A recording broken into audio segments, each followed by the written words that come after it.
Welcome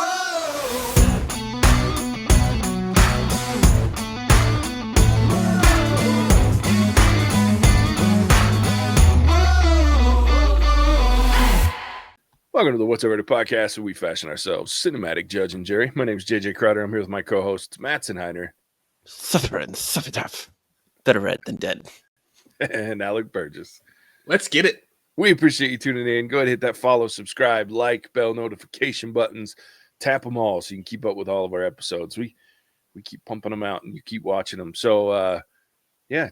Also, we love you and appreciate you helping grow the podcast. So go ahead and tell friends, family members, tell baseball enthusiasts or corn farmers work too, I guess. Man, there's a lot you good at. Writers, doctors. Shit, the list goes on and on for this one. But, yeah, we're kicking off a new month here in March. Is it March? God, everything's bleeding together these days. So kicking off a new month here in March with Kevin Costner sports movies.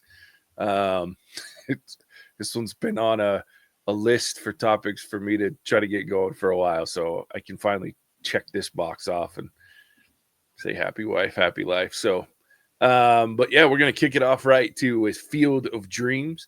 It was released May 5th, 1989. It was written by W.P. Kinsella and Phil Alden Robinson, directed by Phil Alden Robinson.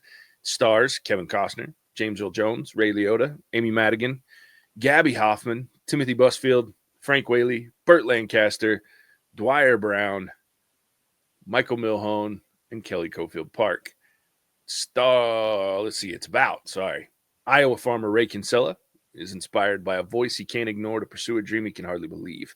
Supported by his wife, Ray begins the quest by turning his ordinary cornfield into a place where dreams can come true. That's quite the synopsis written there. I like that. Whose pick was this? I don't even know. Was it Alex? I think it was Alec. I mean, someone was going to put this. Well, There's only 9 movies to pick from. So, yeah. And, Okay, first of all, 9 movies that are Kevin Costner sports movies is pretty big. So, that many sports movies, that's a pretty big list. I mean, I say 9. I just said that there's 3 of us and we have to give 6 picks. So, like, odds of us. Field of Dreams, if it wasn't reviewed, I think we would be doing a disservice to the sports movies he's done. Yeah, I mean, I think this is arguably his most famous sports movie. But Alec, I'm interested why you would. What was that, Mattson? No, I would say. I mean, I don't even think it's. I think if you ask the people, this is the movie that would come up the most. Yeah, I think this one and one of the others that's on the list, Bull Durham, that they would be up there. Both. I agree. Yeah. Were those both your picks? they were both my picks. Man of the people. I thought so. Alec went full on for the easy check boxes on this one. I like it. Okay, but first, I gave Mattson plenty of time to answer the text message, and he slept on it. So I picked Field of Dreams because I grew up watching this movie. I've seen this, I don't know, 100 times. And it was my first introduction really to James Earl Jones and Ray Liotta. And I mean, Kevin Costner as well, but those 3 right there is almost a perfect trifecta. And with baseball as a backdrop, you know, I grew up playing baseball, everything like that. It worked. And so when Kevin Costner sports movies came up, there was no way I wasn't picking Field of Dreams. It's fair. It's fair. Can't argue the point. How old were you when you first watched it? Probably 4. It's a long ass movie for a 4-year-old. Well, I mean, there's certain parts that I probably didn't pay attention to. Oh, I get it. Like anything not baseball related. Yeah. Technically, it's not a very long movie from a time frame perspective, but it drags on for me a little bit. It does. There's moments. Oh, dude, this movie is slow at some points. Like, let's just call it what it is. But yeah, it's an iconic movie, to say the least. I don't know how old I was when I saw this either. Definitely saw this on TV when I was younger. And it definitely has something. I mean, there's some visuals seared into my mind, especially the voice. I mean, how can you forget? And then it's also lived in pop culture lore. I mean, you look at what the MLB did. They literally made this game happen. And I think that was like one of the coolest things I've ever done. Like, it looked awesome. Like it was so cool. Yeah.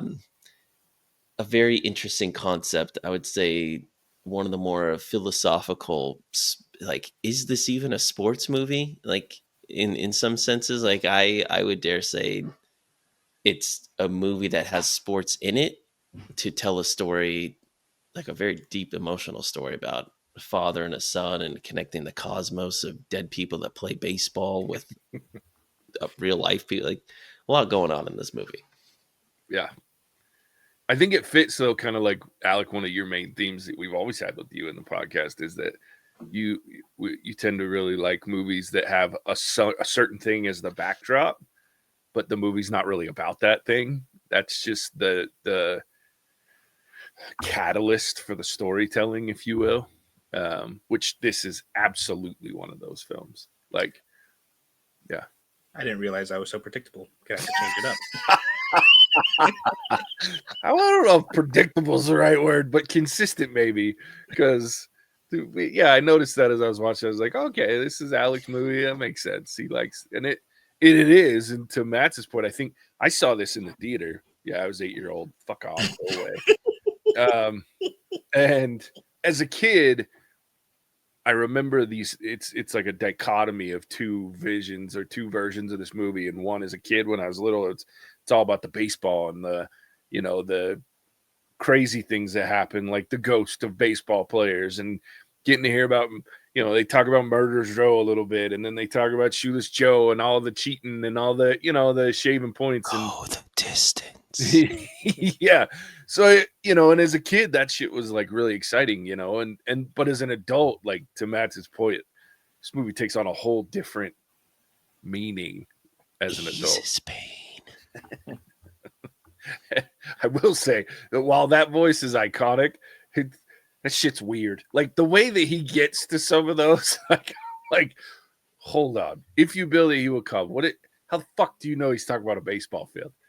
If you build it, he will come. Because he saw the baseball field in the corner, KJ. There you go. Yeah, I have always wondered that too. It's like, that could be many things, and you're a farmer and a baseball field in the middle of your cornfield. I just don't know how that diagram came about. Yeah. I've often wondered that. Well, and then, I mean, the same thing is it's like eases pain or whichever one it was like, I don't remember. You go get the writer, you get James Earl Jones, and then the doctor, and I'm just like, man, Ray Kinsella is pretty fucking smart. Because, and I realize like the whole argument really is it's his quest, if you will, right? So of course he's going to be able to parse that stuff out. But, yeah, it's a good movie. It's a staple of my childhood as well. Growing up, like I've probably seen this a million times, but certainly a different movie as an adult than it is as a kid.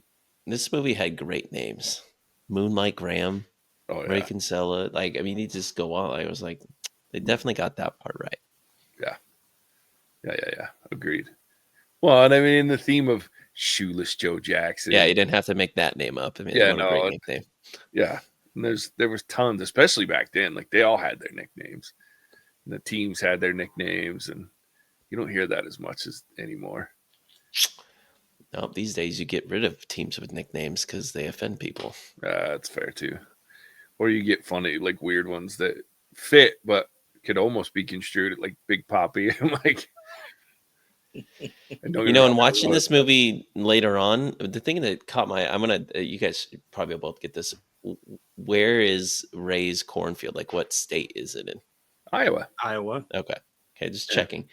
But I didn't realize how far he traveled. Like I remember Minnesota, but like maybe when I was little, I didn't piece it together that he went all the way to like Boston. I was like, dude, this dude was driving like far to do this, and a lot of work. I feel like I go a little cuckoo for Cocoa Puffs. That's probably why he was hearing the voice. But you'd be like, sure, like sure about that, like yeah. Well, and I think, oh man, I don't know. There's so many things to talk about with this movie, but for me, like I think the standout thing that from like a higher, whatever perspective when I was a kid that stuck out to me was the fact that this guy's obviously struggling financially and to take care of his farm and to make that money and keep his house and everything else. But to have like the consternation or faith, if you will, to plow under a good chunk of your crop, to make a baseball field, to watch ghosts play baseball, and then eventually just to like play catch with your dad. Like, it's very holy shit moment type thing, but still like, ooh boy. And what a great wife. Like, to support your dumb ass as you drive across the country, gathering up a hodgepodge of individuals to come watch and play baseball in your weird cornfield field. It's weird. Sounds perfectly normal to me. Yeah, I mean, it's some weird shit. The only thing that we're missing is water allergic aliens popping out of there somewhere. And that's true. Oh my gosh, dude. Sides.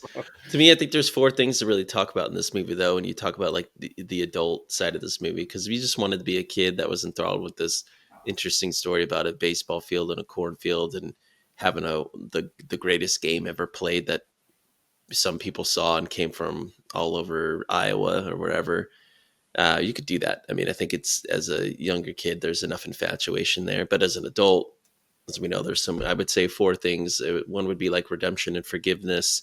There would be like the power of dreams and imagination. Obviously the father and son relationship, that's also kind of tied up in redemption and forgiveness. And then kind of the blur of like reality meets fantasy. I think that's kind of, to me, the 4 key themes. And I think the one that's most powerful to me is the like the father and son relationship hit me at home more a little bit, because obviously now I'm a father, and you want to have that legacy and that relationship with your son. And if that's estranged, I can imagine kind of what that pain would feel like. And that's a lot of what this movie's about, is just having that opportunity for them to play catch again, to have that moment to say, you know what, as a dad, like, hey, I wasn't always there for you, but I want you to know I love you. And just for the son to realize, like, you know, dad did think about me. He did care. And there was a lot that went into this movie to really get to that moment. And I think most of the baseball was a backdrop to convey that story, that very emotional side of the story. And that's what I think this movie did really well, is showing that. I think where it kind of got lost a little bit is I think it fell in love with itself a little too much and romanticized itself, as they do in baseball. And it just could have sped stuff up just a little bit. Yeah, I agree. I think I relate all too well to the part where he gets talking about how he used to love baseball and played baseball and then quit baseball because his dad made it too serious. Like, I played a lot of sports when I was a kid, but baseball was by far the one I was the best at. And I'm not saying that I'm going to go freaking play pro baseball, but I was really good at baseball. And I probably could have got some scholarships and things like that.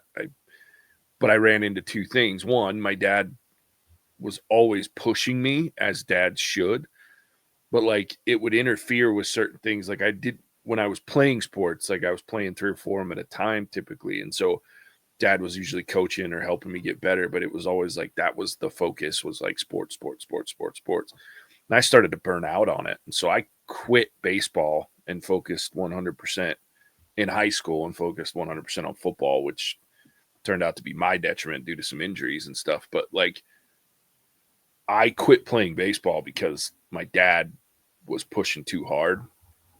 There were a lot of other reasons, but that's the one that always sticks out to my head. So I can always relate when he's going through that portion of like his dad, like trying to vicariously live through him to a certain degree and really driving him. And he's just like, fuck off. And, you know, took off. Now, obviously not to that extent. I have a very good relationship with my father. So I don't want it to think that I am to that point where I'm estranged, but like, it put strain on my relationship with my dad for a lot of years. And we'll talk football, basketball, soccer. I go watch all the sports with my nieces and we talk all about, but we very rarely talk baseball.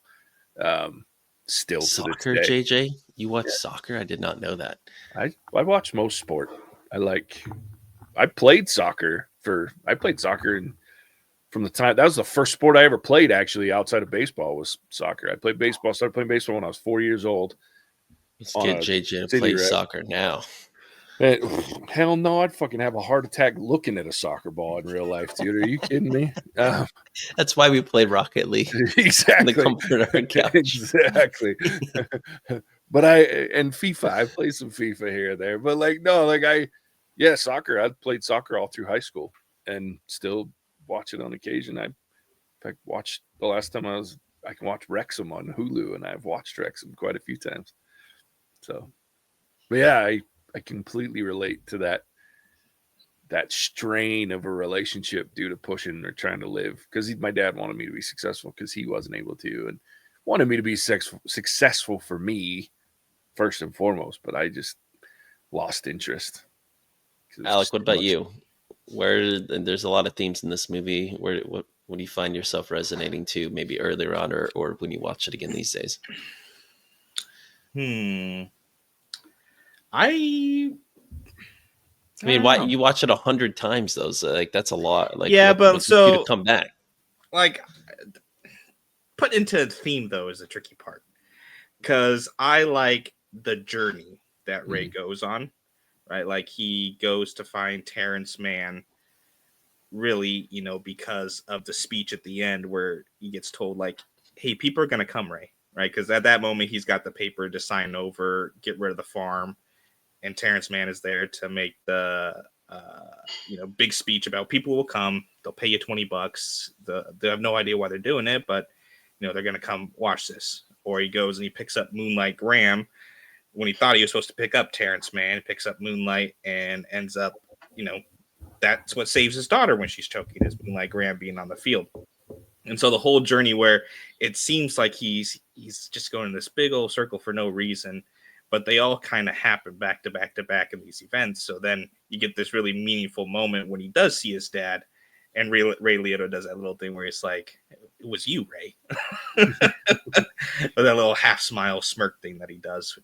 And so it's that whole overarching story that you have all these things, these side quests don't make any sense, or why after he builds the field, he still have to go and do these things and collect these players. And then it all kind of comes back to the third act of this movie, where every single person you went to go pick up, there's a reason why they're there. So I don't know how you put that into a theme, storytelling, journey, hero journey, something. I don't know, but I like that perspective. That's the draw for me, is this whole kind of, you don't know where you're going or why you're doing it, and nobody understands. You don't even understand, but you're just kind of like, oh yeah, I gotta go to Boston. Gave an interview about Ebbets Field or whatever. So a lot of like you can get really deep in this movie, because you can ask yourself like, well, was all if for those that believe in God or fate or cosmic power, like, or the power of choice, like if he did or didn't have Moonlight Graham there, would his daughter still have choked? And if he wasn't there, would she have died? Like all the kind of that path of fatalism. I think this movie's an interesting microcosm of that, and choices that we make. Do they affect the thing that's down the line, or is it all truly chaos and things just happen as they happen? Or because I decided this, there's a further domino that I've kind of activated, or because I chose this, my 3-branch path, I'm going down this one, and the other two like have kind of withered away.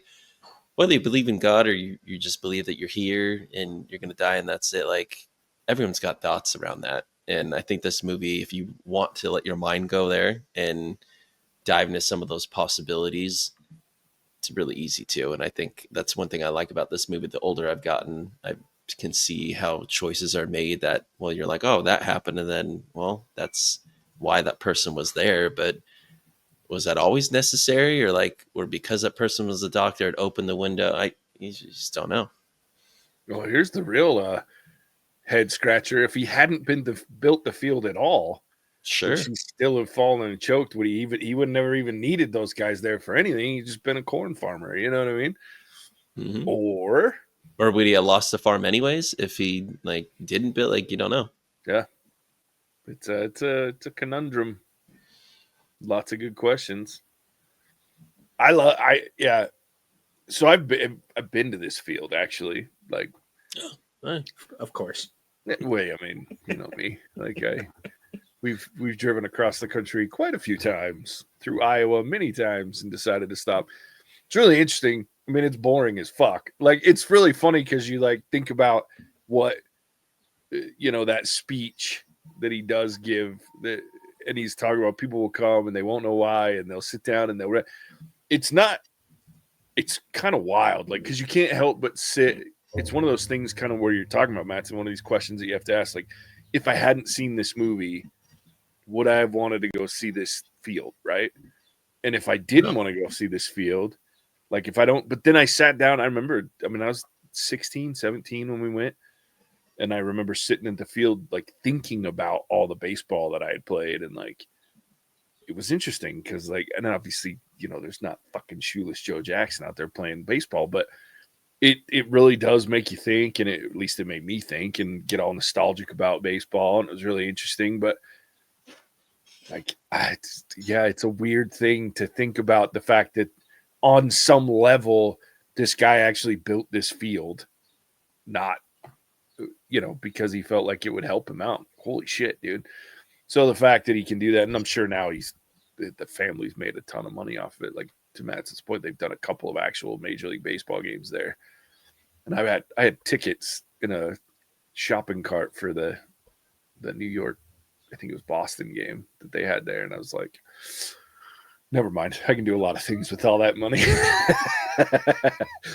But I wanted to go really bad for no other reason than that shit would be dope. To just see a game in this, probably one of the most famous baseball fields that isn't actually a fucking baseball field, for any other reason than to be there. Anyway, yeah, it's one of those movies that no matter how much, because I'll tell you a secret about, I don't actually love Kevin Costner all that much. Like, he's not. I think we talked about this years ago when we did Robin Hood and Prince of Thieves.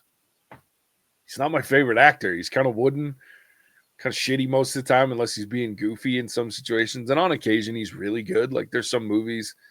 I think it was like, what was it, Mr. Something? Anyway, he did a movie where he's kind of a little psycho fucker, and that was great. But for the most part, I don't love Kevin Costner, and I don't love a young Kevin Costner hardly at all. But he does these movies that no matter how much I don't like, one that was on our vote list, that for Love of the Game, it's one of my favorite movies. And yet I don't like him, but I like the movie. You know what I mean? So this was probably the first case of that where I'm like, I don't love Kevin Costner, but there's a really great cast and there's really great story, and it's a really good movie in terms of making you think and feel something. And I'm like, man, it's hard to deny, but Kevin Costner's not my favorite. Like, trying to think of a moment like where he's having a fight with his wife, and I'm just like, boy, just inject that passion there. Like, but anyway, that was just one of my things. Like, if I'm gonna, as much as I love this movie, like, Kevin Costner drives me crazy. But then his acting got a lot better later on, but the younger version of him, he's just sometimes like too cool, like I don't know. He doesn't. I don't feel like he's like fully emotional, but I'm like, you still got that like smoothness to you. I'm like, you'd probably be losing your shit if that was actually happening. Yeah. But later, Kevin Costner has, at least in some things, he's far better. Yeah, he's gotten much better as far as like delivering moments and like dialogue, and like his earlier movies, including this one. Like, sometimes I'm like, well, you didn't believe in that line. Like, that's the most wooden fucking. Yeah, there it is. You said it best. Like the belief behind it, like the real raw, like making me be like, no, this isn't Kevin Costner. This is Ray Kinsella. Like, this is happening. And like, sometimes you're like, yeah, like. Mm-hmm. Well, and then there's moments in this movie, because I don't have a lot of bad things to say about it, just because whether call it nostalgia, call it's a good movie, but the scene where he figures out he's gonna go get Terrence Mann, and they're sitting in the city council, the school board shit. I don't remember even what the fucking meeting was for. Banning books. Banning books, yeah. And then it was like, I love that moment with his wife, and she is like bouncing around. She comes out, especially because she's like, I really got him. Like, I love her in that moment. But like his response of just being like, dude, kick him in the balls. What a dick. You just had like this moment and all he's thinking about is fucking going and seeing Terrence, man. Like drawing the weird shit on his like, I'm like, oh, you some bitch. But like, I just didn't enjoy, like, I think there's some editing that could have taken place even at under 2 hours. Like that scene was very long. And while her moment losing it is great, the build up and then the after effects of it, I'm like, it doesn't really add much value. All it did was show me how he figured out he wanted to go see Terrence Mann, which you could have done just by having him read a fucking book, for crying out loud, or sitting out plowing his field reading some Terrence Mann while he's doing it. I don't know. That was just my thing. I think there was some editing mistakes. Isn't this movie only like an hour and 45 minutes though? Yeah, it's short. What's funny is it's short, but it doesn't. It definitely feels long at times. Oh yeah, for sure. And I think part of it is there's just a lot of it that I don't care about. And maybe that's just me being a dick. But like there's some philosophical shit that they get into. Like there's another part where it's with the doctor before he becomes the young man. Like they're having this conversation and talking about his wife. And I love that part. Like that's the crazy part, is like I love the actors that are supporting, but like I don't think it needed to be as long. Like when he tells the story about, and I get why he had to tell it, but and I love that story bit, but like the lead up to all of Kevin Costner's trying to convince him to come with him, I'm like, that could have been like 5 minutes shorter. And it wouldn't have felt so like, Jesus, what are you trying to get at? You sound like a whiny little bitch. Like like he doesn't want to come. Just move on, dude. Like talk to the man and go on. And then I don't know. That's just, there's parts of it that drive me crazy because I'm like, I don't need this. That scene's my biggest gripe with the movie because I don't understand it. I don't get the time travel. Sure. Or alleged time travel. And it just, that feels more so than anything. It's a little bit of like a, what? Yeah. Because there's just no reason behind it. And so I get the later, you meet Kid Moonlight Graham just hitchhiking on the road, right? That makes sense, still fits in with the movie. But going to see Doc Graham, because he's been dead for 10 years and somehow you went back in time 10 years to have a conversation with no other explanation of how or why this is possible. Yeah. That as a kid, I didn't care, right? But as I got watching it through, now that I'm kind of understanding what's actually happening, yeah, that's weird. Yeah. That's a moment I could have done without. Well, and I get why they do it. Like, I just wish they'd have done it differently. Because to your point, like they could have made him wake up and he was dreaming. And I'm okay with that at that point, right? Mm-hmm. The other piece, but I know why they did it. The conversation had to happen so that it made sense when he steps over and gives up his, he gets his one shot and then he gives up on it to save the kid, because like you get to understand who he is. So I don't actually hate the full on, like his bits of the conversation. I'm with you. I don't like that we don't know how he gets there. Like all you need to do is have him wake up and then explain it to Terrence, man. Like, I just had this weird dream. And then to me, it's even more, because then he's got to have question like, did that actually happen? Or was I just infusing that because I've been reading these articles and I want to talk to him? And then all of a sudden we see the younger version of him. Because I do like that we get to see what we don't get to see in the corn, right? Like these guys pop out of the corn and they come and play baseball and then they disappear into the corn. And then we see a younger version of his dad that we find out later. And it's all the younger version of these players. But how did they get there? So I like the idea of seeing Graham come out and he's young, he's ready to rock. I just feel like it could have played differently, to your point, than him just walking down the street and going, wait, what the fuck? I just entered a time warp.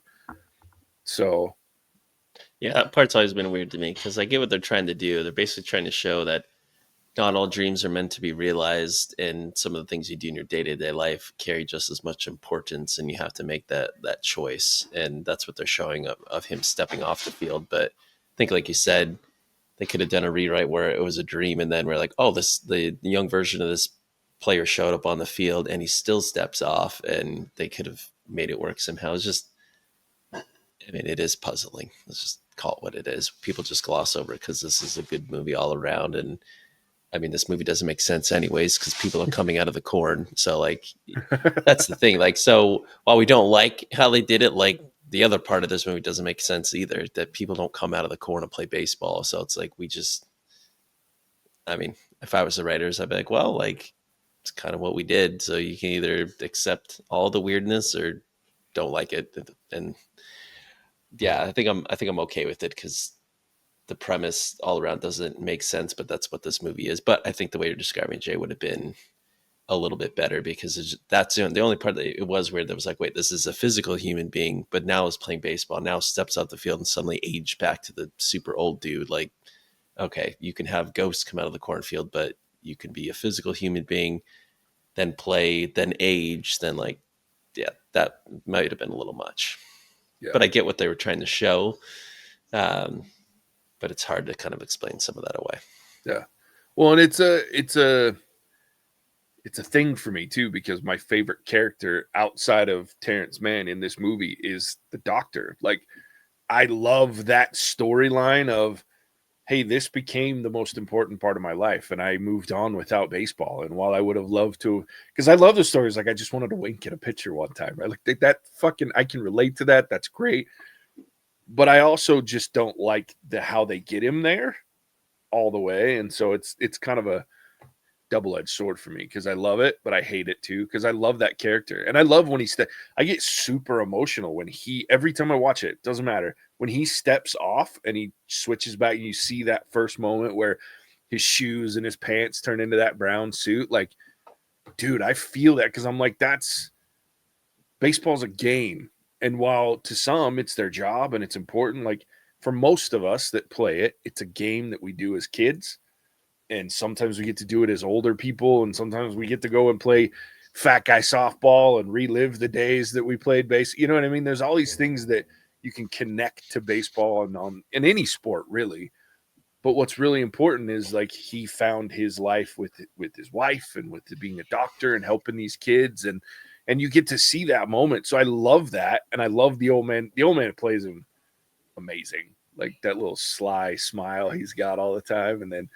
But it's just, yeah, like I just think they could have done it better to make it a little more cohesive. But you're not wrong, Mattson. It's pretty fucking wild, goddamn premise to begin with. And I just want to walk back. I get the other thing I relate to really bad is like when Ray loses his shit at the end because he wants to go in the corn. I'm like, fuck yeah, me too. Like, I want to go in the corn. Why does this dude get to go in the corn?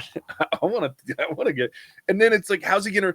I do laugh too because he's like, you're gonna write about it. I'm like, well, okay, so you just get to go to like heaven and come back and write about it, or wherever the hell you go in the corn. Like, that's another weird line that I'm like, wait, what? How's that gonna work? Can you just come back if you decide? Because I'm definitely going in the corn if that's the case. So I also would say this is one of the few movies that has made corn not spooky, but technically spooky because they're ghosts. But every other movie with cornfields. Speaking of one we reviewed earlier, Children of the Corn, but Signs or so many other scary movies, like, good for this movie holding it down for the corn in the good way. Well, and I love James Earl Jones as he's walking in there, he's just giggling like that shit. But James Earl Jones to me is like, that guy is amazing.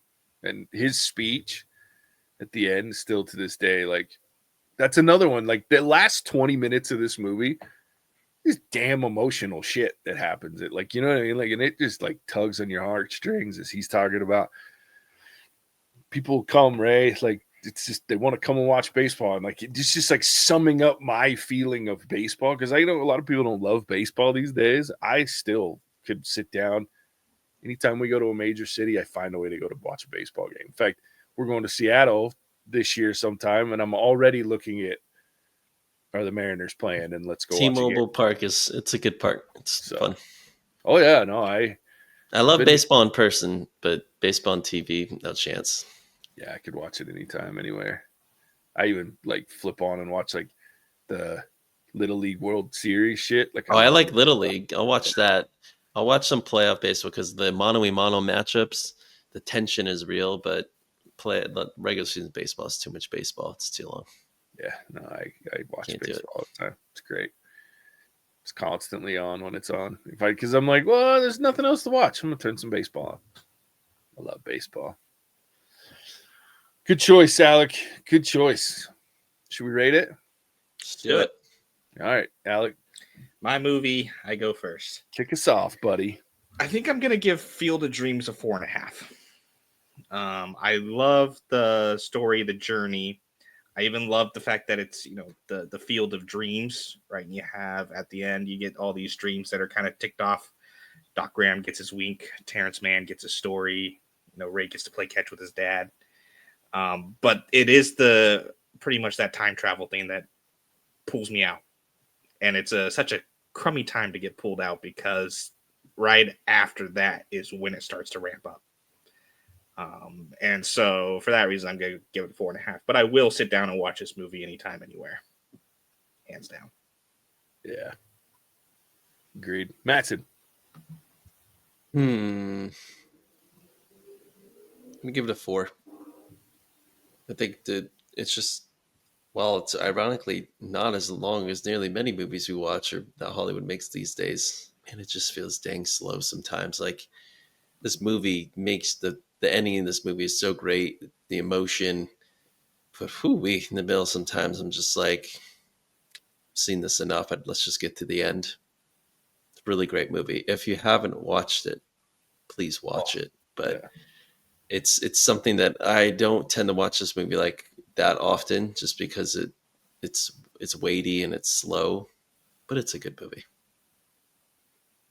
Yeah, I'm giving it a 4.5 with Alec. I think it's one of those things that there are little things that keep it from being a perfect movie, if you will, to me, the 5, but it's very little things. And I'm with Mattson. Like, it's one of those movies that I don't watch as often as you probably think from like a baseball lover and sports movie lover. But when I do watch it, I'm always glad that I did. And then I'm always glad that I took some time in between, because it does get a little slow. And it is, I think if I watched it too much as an adult, I'd be like, nah, I'm out. This movie's a lot like Rudy to me. Like, I love the movie Rudy, and that movie makes me feel more emotional than this movie. Like Rudy, I have never, and this isn't a bad part, I would love to cry during. I've never cried during a movie. Rudy, every time, still this day, it's like I could feel it. It's like right there. Mm-hmm. That's the movie that gets me. But this is the same type of movie like Rudy, where sports is the backdrop, but the movie, it's slow, but it's so good. But you're like, man, it's a long movie. Rudy actually is long, whereas Field of Dreams I thought was long. It isn't that long, but it feels long. Yeah, it does feel long. And I think it has such memorable moments. I think that's the other thing that I like about it is like it's another movie that you could like watch bits of it and get what you need to get out of it and be okay. Mm-hmm. But like some of it's great. Like I love the wink and it throws the ball at it. What are you doing? He's like, he winked at me. Hey kid. Yeah, and then like Shoeless Joe's giving him tips and shit. And don't wink. I love that shit. And then, yeah, like all the different, and then the brother-in-law that at the end when he finally sees, because Doc Graham comes out and he's like, don't sell, Ray. Don't sell this field. Like, I just love like those moments. One of the greatest last 15, 20 minutes of a movie ever. But like, it does take a while to get there, and there are some pain points. But yeah, 4.5 for me. I'll watch this movie almost any time, as long as I haven't watched it recently. And even then, I'd probably watch it depending on who I'm watching it with. So I think the last thing I'll say in terms of a sports lover, the concept of older baseball players coming on playing newer baseball players, like the age-old, like LeBron versus Michael. Like, could you see who would be the GOAT? Who would really like throw it down? Or in any sport, like this movie touches upon that, because you finally have a place where the olds can play the news, and it really is better. Yeah. No, I agree. Well, and just the backdrop of that group of guys that first come out that didn't get to play baseball anymore because of the Chicago gambling and what a mess. And so to see them like you said, the Field of Dreams, right? That's why it's titled that way, is you see all these dreams come true or, get to be revisited. So great movie. Good choice. Good way to kick off the month of Kevin Costner sports films. Should be fun to keep going with it. But until we get next episode, Alec, tell everybody where they can find us. Happy to. So as JJ said, this is week 1 of Kevin Costner sports films. Kicking it off strong in March. Special shout out to Rich and CB, our patrons, for selecting the movies in this topic. And thank you, Casey, for finally getting JJ to put the topic through. But what did you guys think of our verdict? What do you guys feel about the Field of Dreams? Let us know in the comments below what you guys think, if you agree with us or if you don't. And with that, I'll kick it back to our very own Titan of Terror, Wazir of WAP, a JJ. Yeah, appreciate it. All right, well, there it is. Week 1 in the books, week 2 to come. And as always, we appreciate you tuning in. We'll catch you on the next one. Bye. Hasta la vista, baby. Cinemagic out. Whoa!